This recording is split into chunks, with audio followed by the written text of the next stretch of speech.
Hello friends, welcome to Joe's Tamil Health and Beauty. இன்னைக்கு நம்ம அழகு குறிப்போ இல்லனா மருத்துவ குறிப்போ பார்க்க போறது கிடையாது. வீட்ல ரொம்ப எளிமையான முறையில சிம்பிளா ஒரு ரோஜா செடியை எப்படி நட்டு அழகான பூக்கள் பூக்க வைக்கலாம்ன்ற டிப்ஸ் தான் பார்க்க போறோம். பொதுவாகவே பூக்கள்னா எல்லாருக்குமே பிடிக்கும். இது ஆண்கள் பெண்கள்ன்ற வித்தியாசம்லாம் கிடையாது. எல்லாருக்குமே வீட்டை வந்து அழகா வச்சுக்கணும், இந்த மாதிரி நிறைய பூக்கள் பூக்க வைக்கணும் அப்படின்ற ஆசை இருக்கும். ஸோ உங்களுடைய ஆசைகளை நிறைவேற்றுற வகையில் இன்னைக்கு நான் உங்களுக்கு டிப்ஸ் நிறைய சொல்ல போறேன். ஃப்ரெண்ட்ஸ், இதில் சொல்ல போகிற டிப்ஸ் எல்லாம் பார்த்தீங்கன்னா உங்களுக்கு ரோஜா செடிக்கு மட்டும் இல்லை, மல்லிகை செடி, செம்பருத்தி செடி, அதுக்கப்புறம் எண்ணற்ற பூக்கள் செடிகளுக்கு எல்லாத்துக்குமே வந்து இது பொருந்தும். அதுக்கப்புறம் பழங்கள் செடி, காய்கறிகள் செடி, நிறைய பேர் மாடி தோட்டம் வைக்கணும்னு விருப்பப்படுவீங்க இல்லையா, அவங்களுக்கு நிறைய டிப்ஸ் இந்த வீடியோவில் காத்துட்டு இருக்கு. ஸோ வீடியோவை மிஸ் பண்ணாமல் முழுவதுமாக பாருங்கள். ஃப்ரெண்ட்ஸ், நம்ம சேனலை இது வரைக்கும் நீங்கள் சப்ஸ்கிரைப் பண்ணாத நண்பர்களாக இருந்தீங்கன்னா உடனே இந்த வீடியோக்கு கீழே இருக்கக்கூடிய ரெட் கலர் சப்ஸ்கிரைப் ப்ரெஸ் பண்ணி சப்ஸ்கிரைப் பண்ணிங்க. கூடவே மறக்காமல் அந்த பெல் நோட்டிஃபிகேஷன் சிம்பிளையும் ப்ரெஸ் பண்ணிங்க. அப்போ தான் நான் டெய்லியும் அப்டேட் பண்ணுற ஒவ்வொரு நியூ வீடியோஸும் உங்களால் ஈஸியாக பார்க்க முடியும். அது மட்டும் இல்லாமல் சப்ஸ்கிரைப் ஃப்ரீ. இப்போ முதல்ல நம்ம செடி நடுறதுக்கு எப்படி நம்ம மண் கலவையை ரெடி பண்ணணும்னு பார்க்கலாம். ஃப்ரெண்ட்ஸ், நான் இன்னைக்கு மண்ணை வந்து பயன்படுத்த போகிறது கிடையாது. ஏன்னா மண் வந்து அதிகமான வெயிட் கொடுக்கும். குறிப்பாக பார்த்தீங்கன்னா நிறைய பேர் இப்போல்லாம் வந்து சென்னை போன்ற மாநகரங்களில் இருக்கிறவங்க இட வசதி இல்லாமல் மாடியில் வந்து தோட்டம் வைக்கணும்னு ஆசைப்படுவாங்க. ஆனால் வந்து அதிகமான வெயிட் கொடுக்கும்போது அந்த மாடி வந்து கிராக் விழும், அந்த மாதிரி பயம் இருக்கும். அதனால இந்த மாதிரி தேங்காய் நாரை வந்து பயன்படுத்தி நீங்கள் செடி வச்சிங்கன்னா கொஞ்சம் கூட வெயிட்டே இருக்காது. அது மட்டும் இல்லாமல் தேங்காய் நாரில் 2-3 ப்ளஸ்ஸும் இருக்குது. ஒன்று, நீங்கள் தண்ணி வந்து குறைவாக ஊற்றினா போதும், ஏன்னா அது ஈரப்பதத்தை வந்து தக்க வச்சுக்கும். இந்த தேங்காய் நார் எங்கே கிடைக்கும்னு பார்த்தீங்கன்னா இது வந்து cocopeatனே சொல்லுவாங்க. இது ஆன்லைனில் கிடைக்கும், நர்சரியில் கிடைக்கும். நர்சரியில் வந்து பார்த்தீங்கன்னா ரேட்டு குறைவாக இருக்கும், ஆன்லைனில் கொஞ்சம் ரேட்டு ஜாஸ்தியாக இருக்கும். இது ஒரு பீஸ் வந்து எவ்வளோன்னு பார்த்தீங்கன்னா 40 ரூபா, அதாவது 1 கிலோ வந்து 40 ரூபா.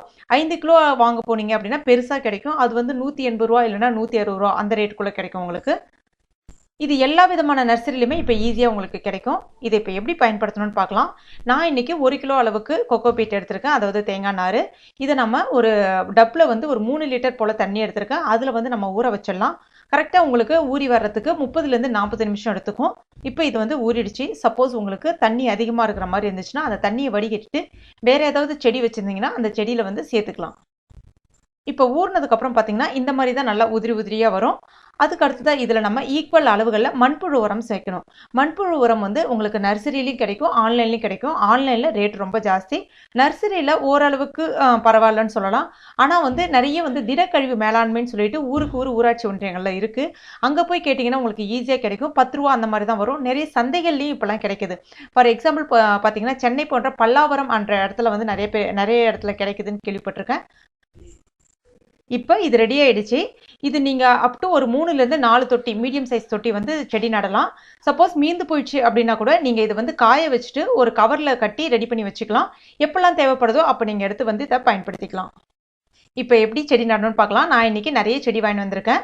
ஃபஸ்ட்டு வந்து நம்ம ஒரு ரோஸ் செடி நடுறதை பார்க்கலாம். இதில் வந்து ஃபஸ்ட்டு கொஞ்சமாக அந்த நம்ம கலந்து வச்சுருக்க அந்த கலவையை எடுத்து போட்டுங்க. அதுக்கப்புறம் இது வந்து நம்ம டெய்லியுமே ரெகுலராக யூஸ் பண்ணக்கூடிய காய்கறி கழிவுகள், காலையில் டீ போட்டதுலேருந்து அந்த டீ தூள் இருக்கும் இல்லையா, அதுக்கப்புறம் காய்கறி கழிவுகள் எல்லாத்தையும் சேர்க்கலாம். எக்ஸப்ட் கருணக்கிழங்குன்னு சொல்லக்கூடிய அந்த சட்டி கருணுன்னு சொல்லுவாங்க இல்லையா, அந்த கருணக்கிழங்கு தோலை மட்டும் சேர்க்காதீங்க.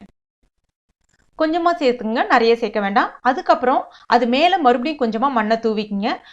எதுக்காக அப்படின்னா நேரடியாக அதனுடைய காய்கறி கழிவு மேலே நம்ம செடி வந்து வைக்கக்கூடாது. ஏன்னா வந்து சுற்றுன்னு சொல்லுவாங்க, அதாவது வேர் சுற்றும்.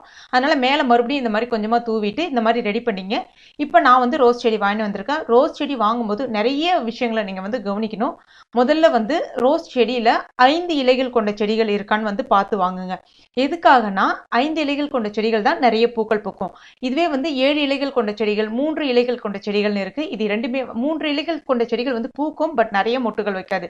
அதே மாதிரி 7 இலைகள் கொண்ட செடிகள் வந்து பூக்கவே பூக்காது, சுத்தமாக பூக்கவே பூக்காது. அதனால் தயவுசெய்து அதை வாங்கிடாதீங்க. அது மாதிரி நிறைய கிளைகள் இருக்கிற மாதிரி பார்த்து வாங்கிக்கோங்க. அதுதான் வந்து உங்களுக்கு ஆரோக்கியமான செடியாக இருக்கும். இப்போ இதில் வந்து அந்த கவரை நம்ம கட் பண்ணிவிட்டு அந்த மண்ணை உடையாமல் வச்சிடலாம். இப்போ நீங்கள் கேட்கலாம், இதில் நம்ம மண்ணே பயன்படுத்த தேவையில்லை. இப்போ இந்த செடியில் வைக்கிறோம் இல்லையா, இதுவே வந்து ஒரு கிட்டத்தட்ட உங்களுக்கு ஒரு 10% அளவுக்கு மண் இருக்குது. ஸோ இந்த மண்ணே அந்த செடி வளர்கிறதுக்கு தேவையான அளவு. சைடில் நம்ம அந்த தேங்காய் நார் ப்ளஸ் உரம் அதுவே போதும். நல்ல ஆரோக்கியமாக செடிகள் வளரும், நல்ல ஆரோக்கியமாக வந்து பூக்கள் பூக்கும்.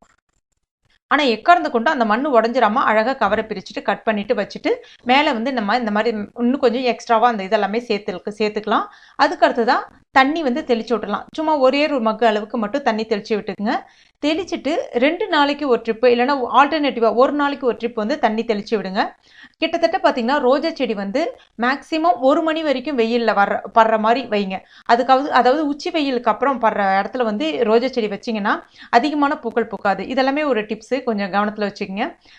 எப்படி சொல்கிறேன் அப்படின்னா, அதாவது இப்போ மொட்டை மாடியில் வைக்கிறீங்க அப்படின்னா கொஞ்சம் டேங்க்குக்கு பக்கத்தில் அந்த மாதிரி கொஞ்சம் குளிர்ச்சி உள்ள இடங்களில் வைக்கும்போது காலை வெயில் மட்டும் வரும். அதாவது மதியானத்துக்கு மேலே வர வெயில் வந்து வராது. ஸோ அந்த மாதிரிலாம் வைக்கும்போது நல்ல செடிகள் வந்து நிறைய பூக்கள் பூக்கும். ஆனால் மல்லி செடி, காய்கறிகள் செடியெல்லாம் பார்த்தீங்கன்னா முழு வெயில் படுற மாதிரி வைக்கணும். அப்போ தான் நிறைய காய்கறிகள் காய்க்கும், நிறைய மல்லிப்பூக்கள் வந்து பூக்கும். இப்போ இந்த ரோஜா செடிக்கு இதுவே வந்து உரம் போதுமா அப்படின்னா கண்டிப்பாக கிடையாது. ஒரு 10 நாளைக்கு இதில் நீங்கள் எதுவுமே வேண்டாம், வெறும் தண்ணி மட்டுமே தெளிச்சுட்டு வாங்க தொடர்ந்து. 10 நாளைக்கு அப்புறம் கண்டிப்பாக 10 நாளுக்குள்ளே நிறைய துளிர் எடுக்கும், நிறைய முட்டுக்கள் வந்து வைக்க ஆரம்பிக்கும். அதுக்கப்புறம் என்ன மாதிரியான இயற்கை கழிவுகளை நம்ம இதுக்கு வந்து சேர்க்கலாம், என்ன மாதிரியான இயற்கை கழிவுகள் சேர்த்தா நிறைய பூக்கள் பூக்கின்ற டிப்ஸை வந்து நான் இன்னொரு வீடியோவில் உங்களுக்காக நான் ஷேர் பண்ணுறேன்.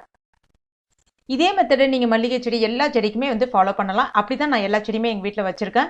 இந்த வீடியோ உங்களுக்கு பிடிச்சிருக்குன்னு நினைக்கிறேன். இல்லை இந்த வீடியோ பற்றி நிறைய சந்தேகங்கள் இருந்துச்சுன்னா மறக்காமல் இந்த வீடியோக்கு கீழே இருக்கக்கூடிய கமெண்ட் செக்ஷனில் பதிவு பண்ணுவேன். நான் உங்களுக்காக ரிப்ளை பண்ணுறேன், இல்லைனா கண்டிப்பாக வீடியோவும் போடுறேன். இன்னொரு ஃப்ரெண்ட்ஸ், இந்த டிப்ஸ் உங்களுக்கு பிடிச்சிருக்குன்னு நினைக்கிறேன். பிடிச்சிருந்துச்சுன்னா மறக்காமல் இந்த வீடியோவை லைக் பண்ணுங்கள், உங்கள் நண்பர்களுக்கும் ஷேர் பண்ணுங்கள். மேலும் இது போன்ற பயனுள்ள தகவலுக்கு நம்ம சேனலை இது வரைக்கும் நீங்கள் சப்ஸ்கிரைப் பண்ணாத நண்பர்களாக இருந்தீங்கன்னா உடனே சப்ஸ்கிரைப் பண்ணிங்க. தேங்க்யூ.